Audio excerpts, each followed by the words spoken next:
जीवन में आधे दुख तो गलत लोगों से उम्मीद रखने पर होते हैं, इसीलिए उम्मीद केवल खुद से करें। अंधेरे में तो अपनी परछाई भी साथ छोड़ देती है, तो ऐसे में पराये लोग कहाँ साथ देंगे। जब आप खुद को तराशते हो तब दुनिया आपको तलाशती है। किसी ने सच ही कहा है कि इंसान आपका मोल कभी नहीं समझ पाएगा जिसके लिए आप हमेशा हाजिर रहते हो। जो आपका गुस्सा सहन करके भी आपका साथ दे, उससे ज़्यादा प्यार आपको कोई नहीं कर सकता। कुछ ऐसा काम करो कि आपके माता पिता अपनी हर प्रार्थना में कहें, हे प्रभु हमें हर जन्म में यही संतान देना। कभी भी किसी का दिल न दुखाएं, क्योंकि ऐसा ही एक दिल आपके पास भी है। जिस दिन आपने यह परवाह करना छोड़ दिया कि लोग आपके बारे में क्या सोचते हैं, समझो उस दिन से आपने ज़िंदगी का आनंद लेना शुरू कर दिया। उम्मीद जिंदा रखिए, आज हंसने वाले कल तालियां भी बजाएंगे। इंसान को इंसान की नज़र से तोलिए, 2 शब्द ही बोलिए मगर प्यार से बोलिए। दूसरों को समझना बेशक बुद्धिमानी हो सकती है, लेकिन खुद को समझना ही जिंदगी का असली ज्ञान है। अगर कष्ट बड़ा है तो कामयाबी भी बड़ी मिलेगी।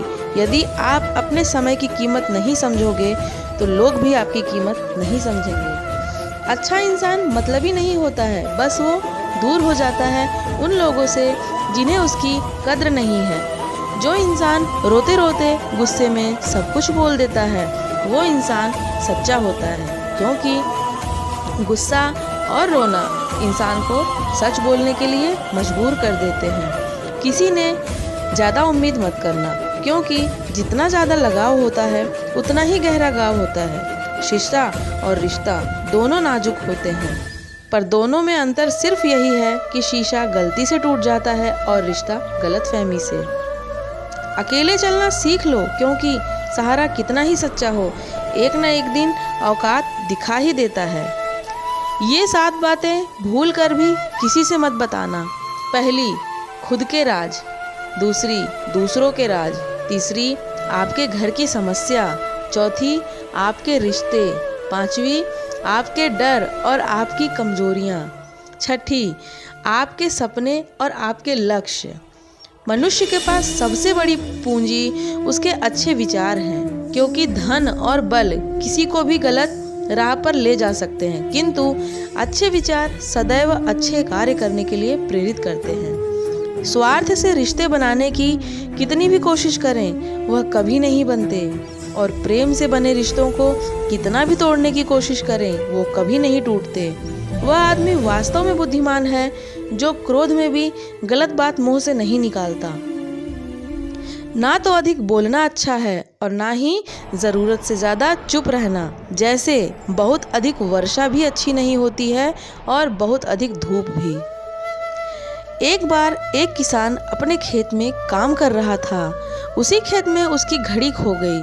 वह घड़ी उसे उसके पिताजी ने दी थी, इसीलिए वह घड़ी किसान के लिए बहुत ही कीमती थी। अब किसान के लिए बहुत ही कीमती थी। अब किसान सब काम छोड़कर घड़ी ढूंढने लगा, लेकिन बहुत देर होने के बाद भी उसको घड़ी नहीं मिली।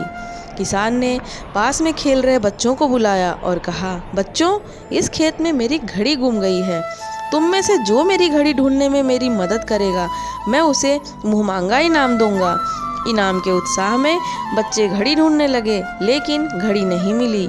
बच्चे शाम हो गई और अपने घर को चल दिए, और किसान भी अपने घर को जाने लगा। अंत में एक बच्चा आया और बोला, मुझे घड़ी ढूंढने दीजिए थोड़ी देर के लिए। किसान ने कहा, ठीक है। थोड़ी देर बाद जब किसान ने देखा तो बच्चे ने घड़ी ढूंढ ली थी। बच्चे के हाथ में घड़ी थी। किसान आश्चर्यचकित हो गया और बोला, बच्चे से पूछा, तुमको ये घड़ी कैसे मिल गई बच्चे? बच्चे ने कहा, सब जा चुके थे और खेत में इतनी शांति थी कि मैं घड़ी की आवाज़ सुनने लगा और इतने में मुझे घड़ी मिल गई।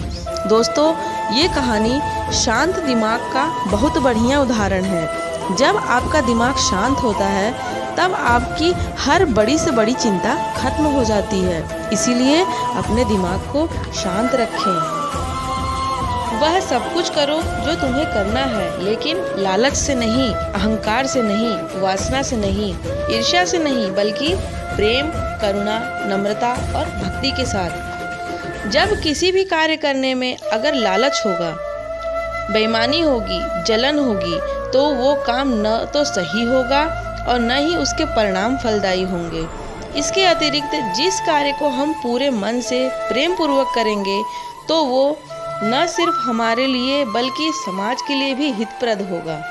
नरक के 3 द्वार हैं, काम, क्रोध और लोभ। श्री कृष्ण कहते हैं, जो व्यक्ति कामी प्रवृत्ति का होता हो, जिसके मन में लोभ होता है और जो अत्यधिक क्रोधी स्वभाव का होता है, उसके लिए नरक के द्वार सदैव खुले होते हैं। अर्थात ऐसे व्यक्ति को सिर्फ नरक में ही जगह मिलती है। श्री कृष्ण यह भी कहते हैं कि मैं सृष्टि का आदि, अंत, मध्य सब हूँ। मैं ही इस सृष्टि का पालनहार हूँ। मैं ही इस संसार की शुरुआत था। मैं ही इस संसार का मध्य हूँ और मैं ही इस संसार का अंत होऊंगा। आप जो चाहते हैं उसके लिए नहीं लड़ते, तो जो खोया उसके लिए मत रो। मनुष्य सब चाहता है पर सब कुछ उसे मिल नहीं पाता। आपको जो नहीं मिला उसके लिए पश्चाताप मत करो, और जो आपने खो गया, जो आपसे अलग हो गया, उसके लिए निराश भी मत हो। इस शरीर का मोह मत करो, यह तो माटी है, माटी में ही मिल जाएगा। अमर तो आत्मा है जो परमात्मा में मिल जाएगी। लोग अपने शरीर को सुंदर बनाने में लगे रहते हैं, पर आत्मा की सुंदरता शरीर की सुंदरता से ज्यादा महत्वपूर्ण है। शरीर तो नश्वर है, मिट्टी है और मिट्टी में ही मिल जाएगा, पर आत्मा अमर है। आत्मा की सुंदरता पर ध्यान दो। आत्मा की सुंदरता अपने आप को श्री कृष्ण में लीन करने से मिलती है। मैं सभी प्राणियों के हृदय में स्थित हूँ। सभी प्राणियों के हृदय में स्थित आत्मा में हूँ। ये सभी प्राणियों का आदि, मध्य और अंत भी मैं ही हूँ। हर व्यक्ति श्री कृष्ण से जुड़ा है और श्री कृष्ण हर व्यक्ति से जुड़े हैं। ठंडी हो या गर्मी, सुख या दर्द का अनुभव करें। यह अनुभव क्षणभंगुर है। वे आते हैं और जाते हैं, उन्हें धैर्यपूर्वक सहन करें। समय एक सा नहीं रहता। आज दुख है तो कल सुख भी आएगा, और सुख के बाद दुख भी आना स्वाभाविक है। आपको पूरे धैर्य और श्री कृष्ण पर विश्वास के साथ अपना जीवन निर्वाह करना चाहिए।